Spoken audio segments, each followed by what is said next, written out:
Download. Haha, sudah bisa menggunakan IDM lagi.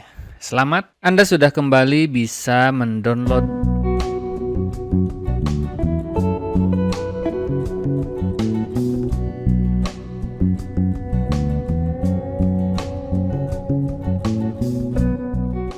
Saya punya masalah tidak bisa download file zip dari sumber prefix melalui IDM. Jadi ketika download file dengan format zip, dia downloadnya melalui browsernya itu sendiri. Biasanya kalau di komputer sudah terinstall IDM, saat download file yang sudah support, otomatis terdownload melalui aplikasi IDM. Padahal file jenis yang sama bisa didownload dengan mudah pada website lain.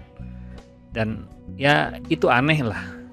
Kita coba cek ya, kita coba tes. Di sini ada beberapa file. Biasanya kalau vektor itu formatnya zip sih. Jadi di dalamnya ada banyak file gitu ya. Kita coba download. Oke, tunggu dulu. Nah, dia tidak masuk ke IDM, tetapi di-download di browsernya itu sendiri. Padahal ketika misalkan download di website lain dengan format zip itu bisa. Setelah dicek settingan privacy di sini nih, site setting, ternyata semuanya default. Artinya dengan sadar atau tidak sadar saya tidak merubah settingan dari website ini. Seharusnya dari sisi websitenya itu tidak bermasalah. Kemudian setelah berbagai cara dicoba, ya cukup frustasi juga, akhirnya memutuskan untuk install ulang IDM-nya. Si IDM ini diinstal ulang dan ternyata bisa normal lagi. Masalahnya, hal ini terjadi kembali. Salah satu penyebabnya saya perkirakan itu dikarenakan ketika download file, ya mungkin karena banyak ya, mumpung berlangganan yang premium jadi download terus gitu ya. Dan mungkin ada salah satu downloadan yang filenya sama, ekstensinya sama, sehingga ada muncul pop-up dan saya tidak baca dulu. Yang mungkin salah satu opsinya adalah blok sumber download dan ekstensi yang sama karena dianggap spam. Dan ya itu tidak disadari, kita klik gitu ya. Seringkali terjadi seperti itu. Akhirnya karena penasaran berdasarkan wangsit yang terlintas di kepala, dicari lagi sumber utama penyebabnya apa sih, dan kemungkinan terbesar adalah settingan di IDM-nya. Dan ternyata betul, ada yang salah di IDM-nya karena kita secara tidak sengaja memblok sumber tertentu dengan file ekstensi tertentu. Oke, bagaimana cara mengatasinya? Langkah pertama adalah buka IDM-nya, aplikasi IDM, bisa melalui start menu atau bisa juga melalui toolbar yang ada di bawah, dibuka mata batinnya, ini opsi lanjutannya supaya terlihat aplikasi IDM.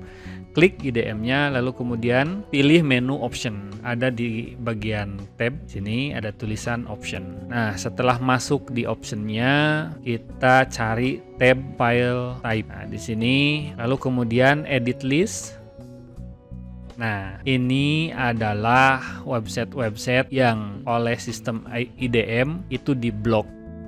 Artinya ketika ada sumber download dari website yang tertera di sini dengan ekstensi tertentu atau juga, maka itu tidak akan bisa diproses downloadannya melalui IDM. Cara menghilangkannya, kita cari terlebih dahulu sumber yang terkait dengan permasalahan saya. Dalam hal ini prefix kalau tidak salah. Kita cari sumbernya satu persatu. Nah, ini nih ketemu nih. Servernya ada di download.scn5.prefix.com dengan ekstensi zip. Ini tinggal di delete saja. Klik delete, lalu kemudian seharusnya ini sudah tidak memblok lagi. Jika sudah, klik OK, lalu kemudian keluarkan seluruh aplikasi yang sedang berjalan, lalu kemudian restart komputer. Setelah nyala, nanti kita coba lagi untuk download di website yang sama dengan ekstensi yang sama. Setelah selesai di restart, nah sekarang kita coba kembali download di website yang sama dan jenis file yang sama. Oke, ini dia website yang sebelumnya bermasalah dan file yang bermasalah yang tidak bisa di-download menggunakan IDM adalah berformat zip. Kita random saja dan pilih vektor yang mana saja ya. Download. Haha, sudah bisa menggunakan IDM lagi. Selamat, Anda sudah kembali bisa mendownload file menggunakan IDM. Semoga bermanfaat, sampai jumpa lagi di video kita lainnya.